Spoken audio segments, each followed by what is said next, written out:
Now we got to the last part 5 of the applicable section in controlling and changing habits.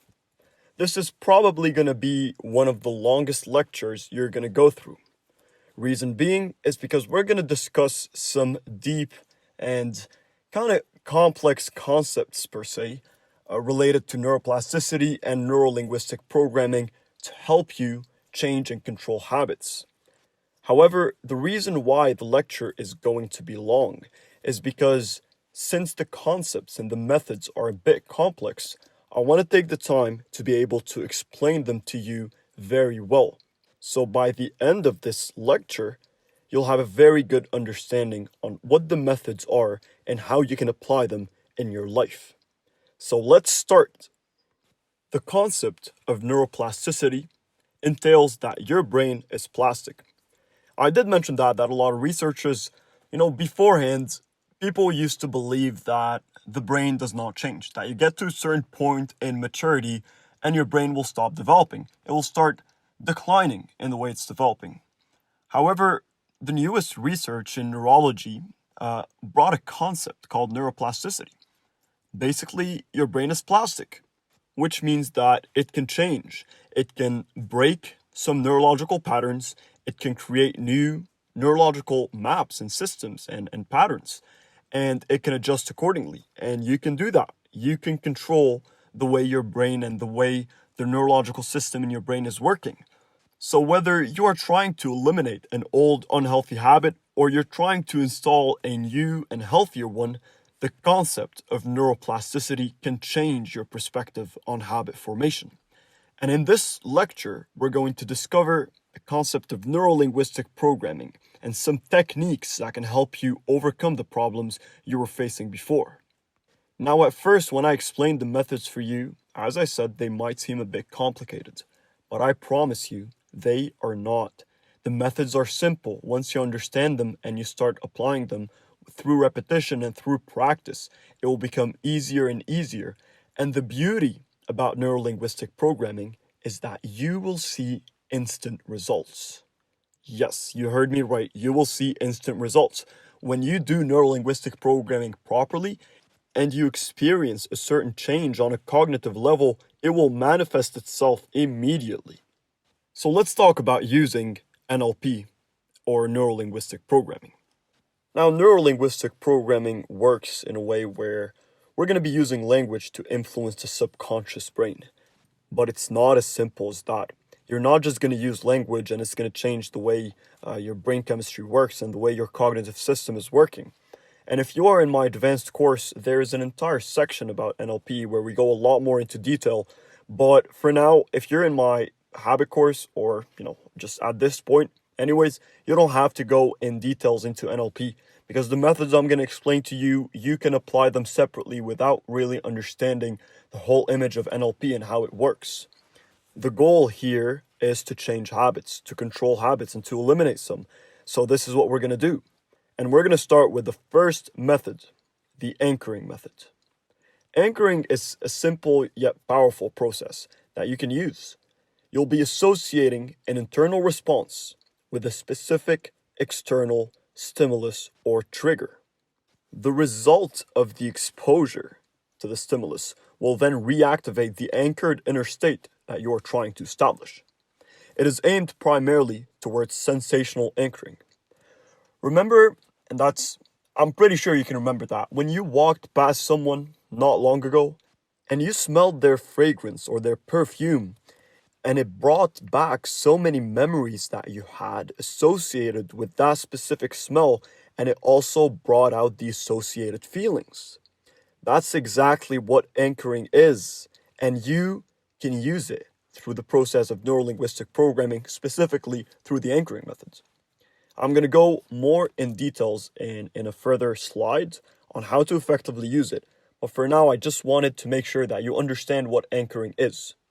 So let's go back to the example of the perfume, right?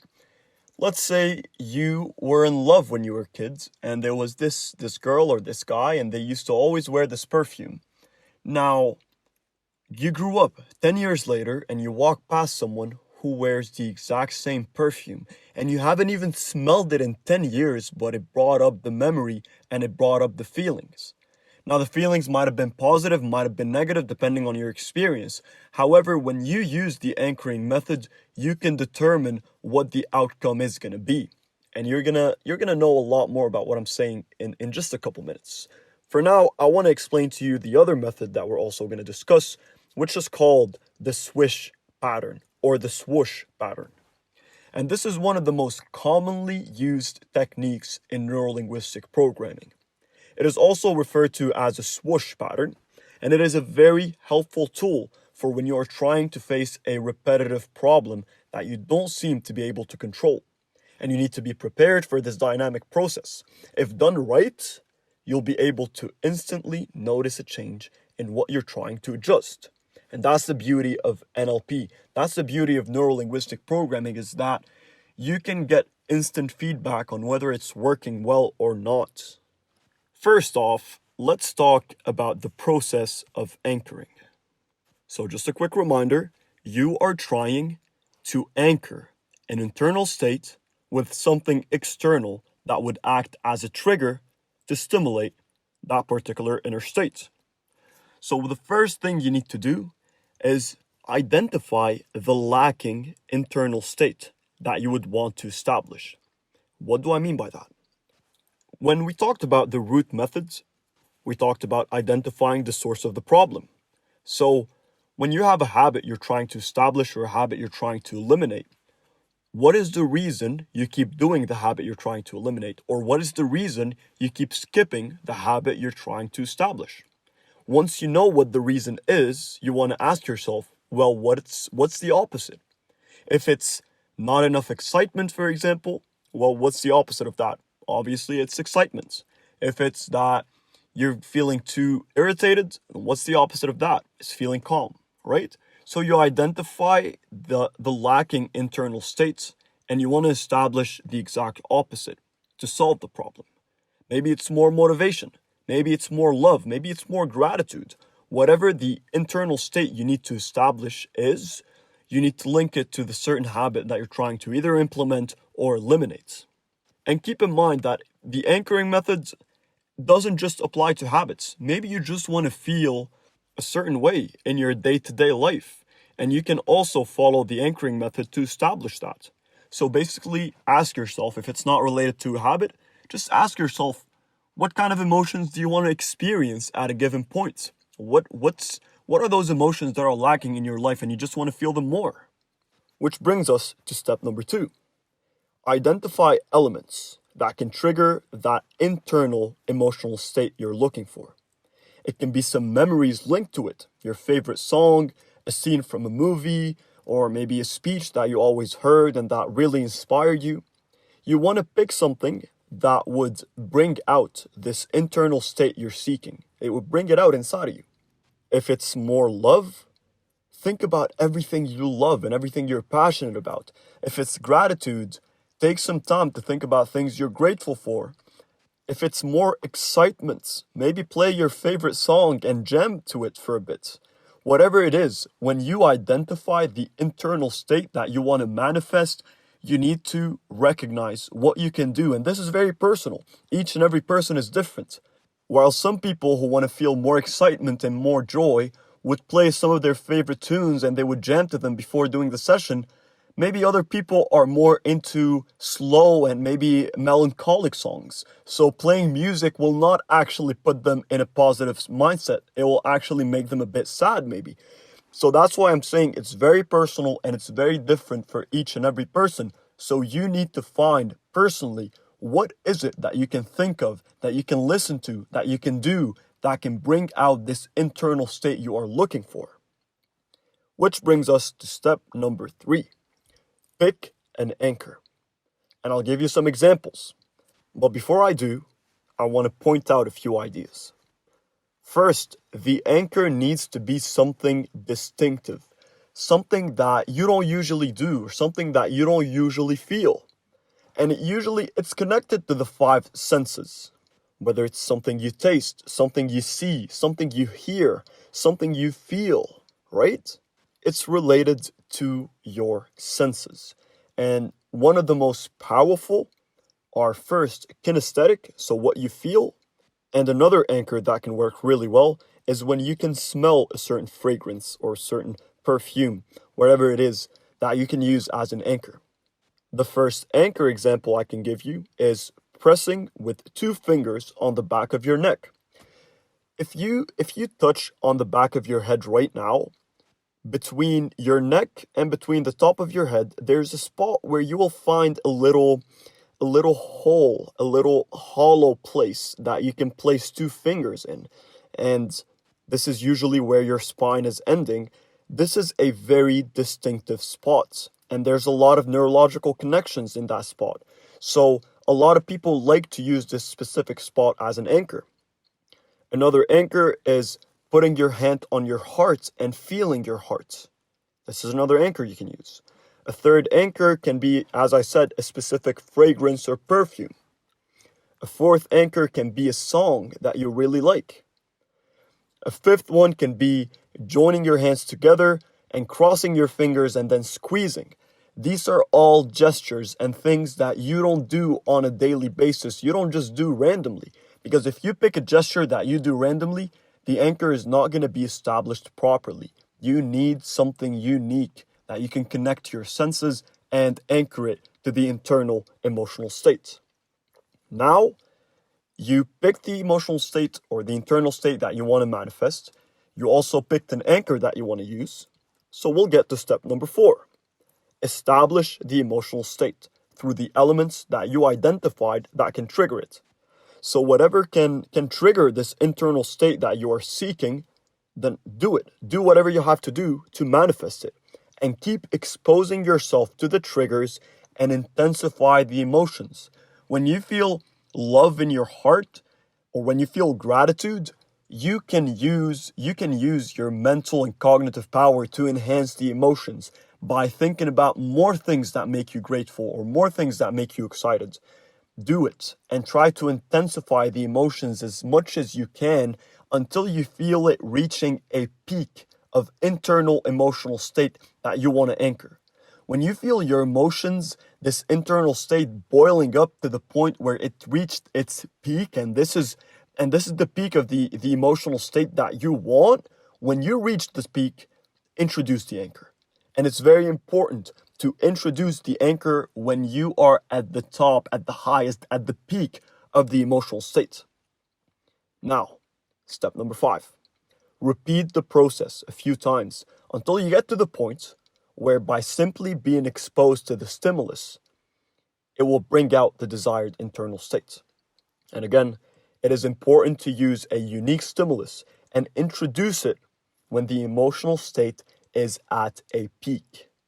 I'll give you an example on how I used neurolinguistic programming and specifically anchoring to change some aspects of my life. Now, 5 or 6 years ago, I had a fear of public speaking. I could not speak in public. Now, obviously, I don't have that anymore. I spoke in front of hundreds, maybe thousands of people, and I feel amazing. And the reason why is because I used the anchoring method. So what I did is I got a certain fragrance from Amazon, actually, just a random fragrance, right? I ordered it and I said, this is going to be for the purpose of anchoring a certain emotional state for when I'm going to do any kind of public speaking, right? And I sat down in my room back then, in my dorm room, and I started listening to music that would bring out feelings of confidence inside of me. And I started thinking in my head about all the things I accomplished in my life, and I started boosting the feelings of confidence and the feelings of passion and courage. And when I started developing and intensifying the emotions, I felt at one point, I felt the emotions reaching a peak where I felt like I'm just going to explode out of energy. And at that moment, I opened the fragrance bottle and I took a very big sniff. I smelled it really well, and then I consciously associated this smell with what I'm feeling, with the emotional state I'm feeling. And then I closed it. I closed my eyes again, and I did the same process 2, 3, 4 times. Then I didn't do it. I woke up the next morning, and I opened the fragrance bottle, and as soon as I smelled it, I felt this rush of confidence and energy in my body that was just absolutely insane. That was 6 years ago, and till this day, I still use those methods on an everyday basis, and I teach it to most of my clients because it's revolutionary. So I started testing the method a lot more and applying it a lot more back then, and I'm going to give you another example that's related to habits. As a person, I just think a lot all the time. I have thoughts running in my head. And when I wanted to establish a habit of spirituality, of meditation, when I wake up in the morning, I'd have breakfast or whatever, and then I wash my face and I sit down to try to meditate. But I just couldn't focus on my breathing because I was bombarded with thoughts all the time. And then I started working on an anchor to calm myself down, right? So I got another fragrance bottle that's also distinct, a different smell, distinct smell. And then I sat down and started asking myself, well, what can calm me down? All right. And that day I actually did the method in a park that I really love, in a park where I used to go there and just write on my notebook because I used to feel calm and serenity there. This is what you need. And then when I was there, I started listening to some soothing music. And I sat there and I started bringing out these feelings of calmness. And as soon as I felt this peace and serenity inside of me reaching this absolute peak, I took a big sniff out of the new fragrance bottle. And now every time I want to meditate, even if there's a lot of thoughts running through my head and I'm stressed and I'm feeling out of it, I would sit down, take a deep breath, open the fragrance bottle, take a big sniff, smell it, and then do my meditation session. And I just absolutely kill it because I'm already in the emotional state and in the internal mind state that I need to be in when I want to meditate. So those are two examples of how you can use the anchoring method in your life. And I'm pretty sure that most of you, if you didn't hear about this method, that it's just going to seem a bit silly or maybe a bit too simple, a bit too good to be true.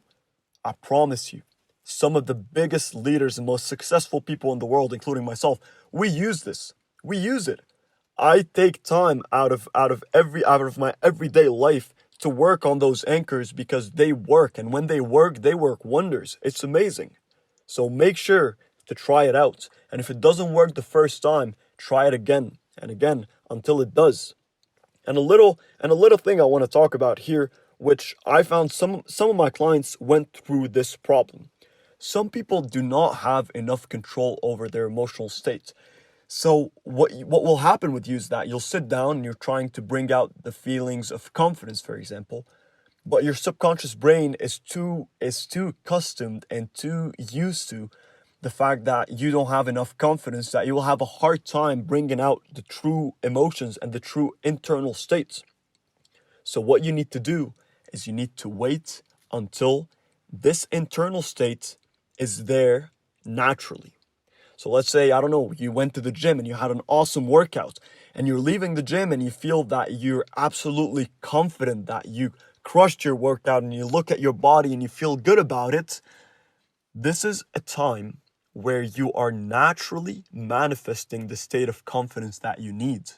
So you can either use your imagination, a visualization, music, and environment to create the emotional state you're seeking, or you can just wait until you naturally feel it and then you introduce the anchor. Either or. If you try the first one and it doesn't work, try the second one. But one of the two methods is definitely gonna work. I can assure you. I've taught it to maybe more than 200 people and they all used it and they all still use it and it changed their lives. So please, I urge you to take it into consideration because this is probably one of the most fascinating methods we're gonna run through in this course. Now, moving on to the swish pattern. It's simple yet highly effective. All the methods that I taught you in the applicable section are simple methods. I did not want to introduce anything too complex because I want you to be able to understand it and apply them because the methods are effective and they're highly effective and they're used widely by a lot of people I know, by myself, a lot of my clients, and that's why I wanted to recommend them. And the swish pattern is an NLP technique that can help you a lot. It consists of different steps and we're going to go through them in two different slides. I'm going to talk about the 3 first steps right now And then we're going to talk about the other 3 steps in the next slide. So step number 1, pick a comfortable spot where you won't be disturbed. You really need to focus when you're doing the swish pattern. You want to lay down or sit in a chair, whatever is comfortable for you. And you need to be highly alert and well focused, as this exercise demands a very good level of awareness and focus to be done properly. Now, with your eyes closed, and maybe you don't want to close your eyes, maybe you can do it with your eyes open. That's fine. Whatever you feel comfortable with, you want to take a few deep breaths and just relax. Relax yourself while maintaining a state of awareness. You want to set up also a proper mood. Maybe play your favorite music in the background, or whatever you need to be comfortable and positive. Now, before I carry on with the rest of the steps, I want to explain to you the swish pattern a bit more and how it should be used and how you will be using it. Now, the swish pattern is more related to an experience or an event where you're feeling a certain way and you would want to feel different. So the example I gave you in terms of public speaking, I could have applied the swish pattern there. When it comes to habits as well, you can also apply the swish pattern. The reason why I talked about 2 different neurolinguistic programming methods is because some people feel more comfortable with one than the other. So it's up to you to pick. Maybe you want to try both of them. Maybe you just want to try one of them, whatever you feel comfortable with. I had one of my clients who had a hard time talking to girls. He wanted to meet new people and he wanted to get into a relationship, but every time he sees a girl that he thinks is attractive or that he likes, he would freeze up and he wouldn't know what to say and what to do, how to act. And we used the swish pattern to change that, right? So you'll understand more and I'll tell you more about how we used it as soon as I tell you about the steps a bit more. Step number 2 is you want to picture in your mind's eye yourself doing either a good habit you're trying to install or a bad habit that you are trying to quit. Depending on whether you're trying to install a habit or eliminate one, the swish pattern should be used differently. You want to make the image as sharp and vivid as possible in your mind. You really want to see yourself either doing the good habit or moving away from the bad habit. And memorize that image. Try to experience what you feel on the inside and on the outside when you're thinking about this particular habit. Now, what is the desired state that you want to have linked to this habit? This brings us back to the root method. Why is it that you're skipping a certain habit? Or why is it that you keep doing an unhealthy habit? You need to identify those and then ask yourself, well, if that's the reason why I'm not doing a certain habit, or that's the reason why I'm doing this habit, what's the opposite mindset that I need to have in order for me to overcome it, or in order for me to implement and install this new habit? And once you identified the desired state that you want to bring out when it comes to that specific habit or that experience or this event, we get to step number 3.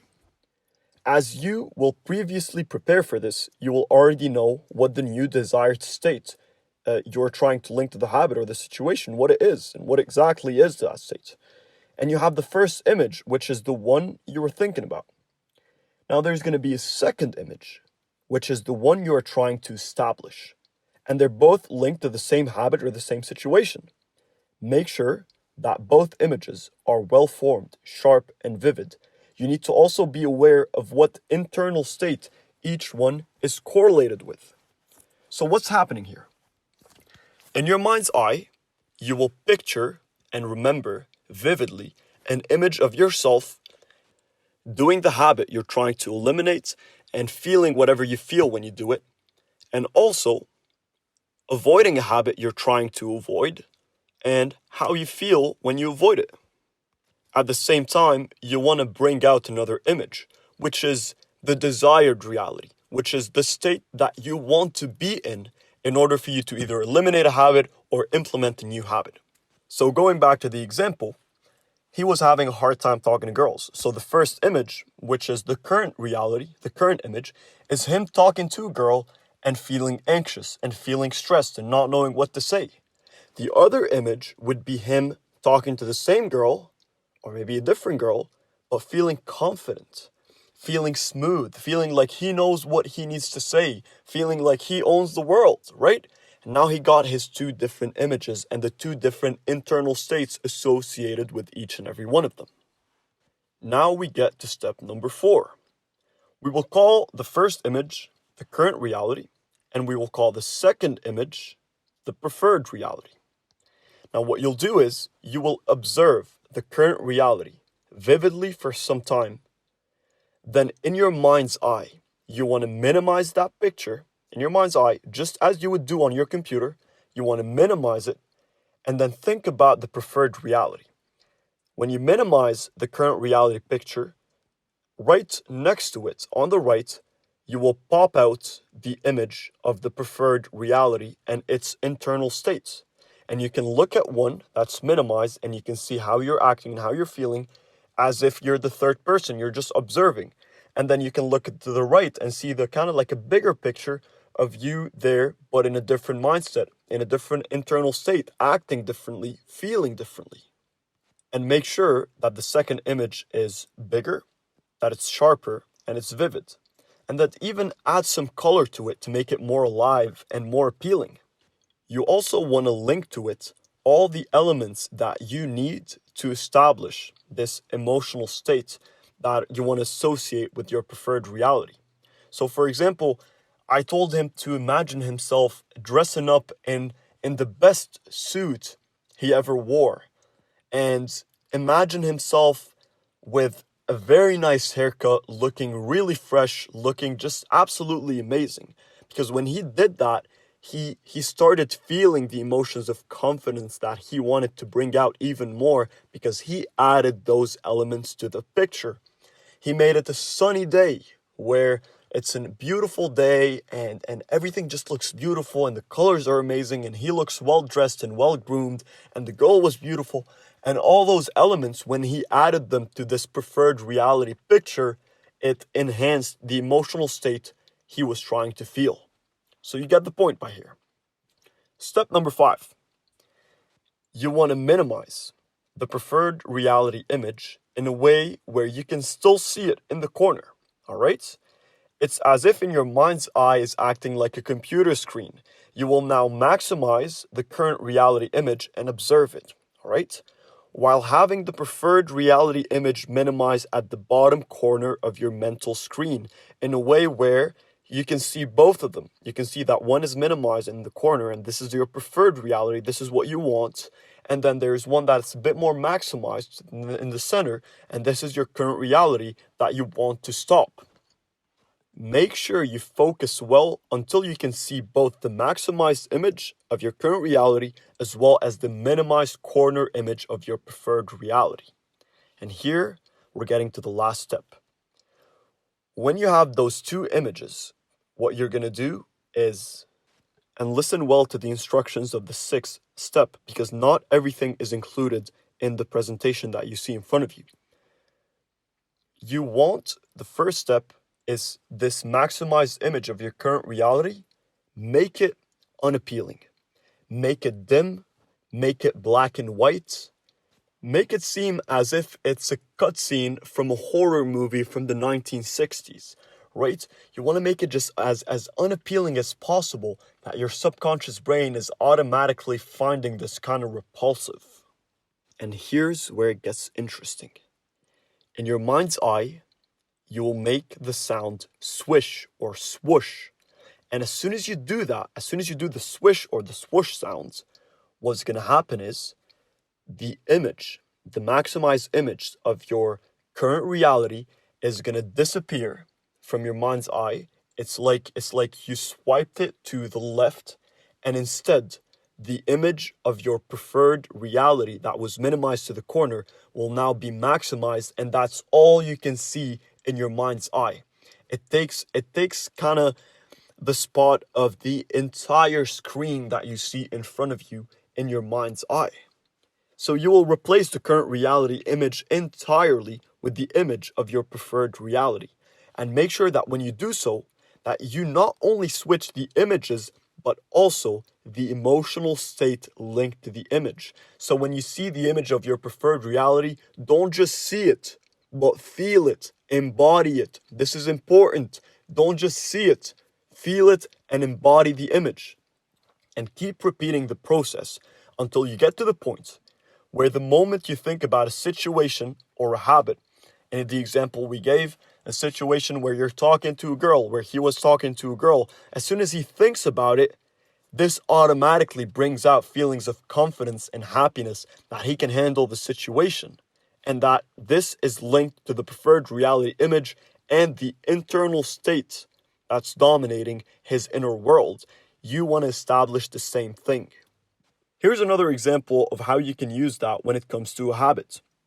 Let's say you are trying to wake up early, but every time you wake up, your alarm goes off, you just feel so irritated. You wanna turn the alarm off, and you just wake up and you feel tired and you end up falling asleep again.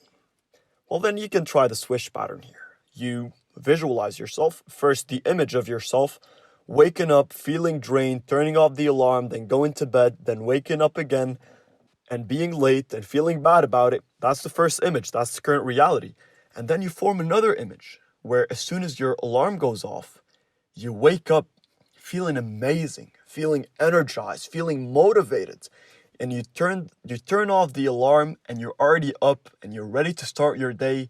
And then you go start your day, right? It's very simple, those two images. And then you use the swish pattern to replace your current reality image with your preferred reality image. When you keep doing that exercise consistently, you will notice that as soon as you wake up in the morning, you don't feel drained anymore. Unless you slept for 2 hours and then woke up after that, like obviously, physically, you are going to feel tired. But emotionally, on a deeper internal state, something is going to switch. You're going to see that there's something different. You don't feel unmotivated anymore. You don't feel lazy when you wake up anymore. If you do the swish pattern properly, where you imagine yourself in a preferred reality image in your mind's eye, waking up feeling energized, feeling motivated, feeling happy, and you did it consistently and it worked, you'll wake up just feeling absolutely amazing, feeling out of this world. So this is another example of how you can apply the swish or the swoosh pattern when it comes to your habits. I know it's been a long lecture. But we're almost at the end. So hang on tight. I want to talk about hypnosis. And no, I'm not talking about me waving a little necklace in front of you until I put you in a hypnotic state. I'm not talking about that. I'm talking about self-hypnosis. Self-hypnosis is one of the methods that are widely used between people who are more interested in neuroplasticity to change the way their subconscious brain is wired. And self-hypnosis is a very powerful tool, and you can use it to target your subconscious brain directly. By slowing down your brain waves and targeting the root of the problem, this is a technique that can help you change your habit pretty quickly. And it does take time to apply this technique, and it needs good mental effort to do it. And I'll be sharing several resources that you can rely on to give it a shot and see if self-hypnosis is a tool that's helpful for you. And I don't need to do any explaining per se, because it's going to be like a guided meditation session. So basically, whatever habit you're trying to stop, let's say you want to stop smoking, all right? If you go on YouTube right now and you write hypnosis stop smoking, you're going to find a bunch of certified hypnotists who made guided meditation sessions to walk you through a hypnosis session on how to rewire your subconscious brain and get out of the habit of smoking. But again, this is a process that I've used it in the past and it works. That's why I'm saying it to you, but I don't use it anymore because it is time consuming. A session can be anywhere between 30 minutes up to an hour long, and you need to do it on a repetitive basis over and over again. So I found that there are other methods that are a lot more helpful, but it's a good thing to give it a try and see maybe this is the one method that you really enjoy. I have two of my clients actually who between all the different methods that was their favorite because they feel calm and they feel that they can connect on a deeper level with their thoughts and with their soul, and they use it. So again, it's a question of preference, what you want to use, but I want to put the tools out there in front of you so you can get to pick whatever you want to choose. Now, lastly, I want to talk about visualization. One thing to keep in mind is that your brain cannot tell the difference between imagination and reality. So here's how you can use the visualization process to help you with your habits. The first step is that you're going to pick a habit. Pick a habit that you are trying to eliminate or install. And observe the root of the problem. We go back to the root method that we talked about. Observe the root of the problem as to why you weren't able to eliminate a habit in the past, or you weren't able to install a habit that you're trying to install or implement. And you need to become very aware of the limiting factor that's affecting the habit formation or elimination. The visualization process is best done 10 to 15 minutes after waking up or 10 to 15 minutes before going to bed. This is when your subconscious brain is highly suggestible. This is when your brain is operating on a theta brainwave level. And what you'll do is you will visualize the habit. You will visualize yourself doing the habit over and over again with as many details as possible. And you will eliminate the limiting factor and replace it with something that would actually help you install or eliminate the habit. While doing the visualization process, you want to reinforce the factors that are helpful, such as focusing on the end goal. You might want to visualize yourself doing the habit over and over and over again, and then seeing where you're going to get at the end of it. You want to see the end goal, which is also the source of motivation behind the habit. And as you do the visualization, especially 10 to 15 minutes before and after waking up, and you do it every day consistently, your subconscious brain will start becoming accustomed to the habit process and how it feels and the goal that's tied to it. And you will find it way easier to do the habit, to establish a habit, to implement a habit, or to eliminate a habit. And that brings us to the end of this lecture. I know it's been long, but I was really excited to share all that information with you guys. Take them into consideration, try them whenever you can, because especially the methods I talked about related to neuro-linguistic programming, that can be applied in different areas in your life, and they can be absolutely life-changing. Thank you all so much for listening to this entire lecture, 35 minutes, and keep pushing and keep trying to change the habits. You are in control. You are in control. Use the methods and tools to get in control and to set yourself apart and take yourself to another level.